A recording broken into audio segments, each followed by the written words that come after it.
દર્શક મિત્રો, મહામંથન મંતવ્ય ન્યૂઝમાં આપનું સ્વાગત છે।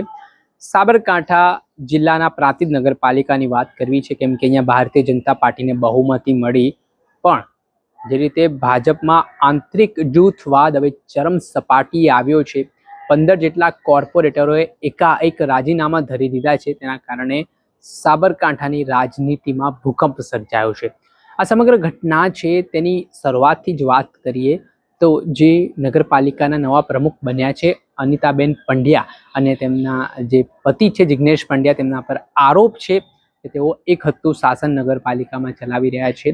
વહીવટની રીતે પણ પાર્ટીના જે ચૂંટાયેલા કોર્પોરેટરો છે તેમને વિશ્વાસમાં લેવામાં નથી આવી રહ્યા, એટલે એક તરફી વર્ચસ્વના લીધે આ જે કોર્પોરેટરો છે તેમનામાં નારાજગી ભભૂકી ઉઠીને તેમણે આજે એકાએક સાબરકાંઠાના જિલ્લા પ્રમુખને પત્રના માધ્યમથી સામૂહિક રાજીનામા મોકલી દીધા અને આ ખૂબ જ મોટા સમાચાર છે તે રાજકારણને લગતા જોવા મળી રહ્યા છે।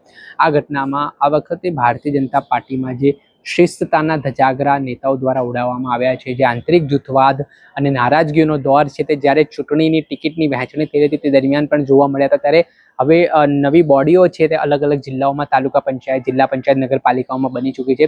છતાં પણ અત્યારે નેતાઓ વચ્ચે જે અણબનાવ છે ભાજપમાં તે દિવસેના દિવસે ચરમ સપાટીએ જોવા મળી રહ્યા છે અને હવે તે લોકો વચ્ચે પણ સામે આવી રહ્યા છે ને આવું જ કંઈક છે તે પ્રાંતિજ નગરપાલિકામાં બન્યું છે, જેમાં 15 જેટલા કોર્પોરેટરોએ સામૂહિક રાજીનામું ધરી દેતા હાલ સમગ્ર વિસ્તારમાં એ ચર્ચાઓ વેગવાન બની છે કે હવે શું થશે નવા જૂની। આ કોર્પોરેટરો શું ભાજપમાંથી રાજીનામું તેમણે આપ્યું છે તો શું કોંગ્રેસનો હાથ થામશે, કેમ કે હાલ સત્તામાં તો ભારતીય જનતા પાર્ટી હતી, પરંતુ આ એકાએક જે રાજીનામા પડ્યા છે તેને અનેક પ્રકારના સવાલો અહીંયા ઉઠાવ્યા છે।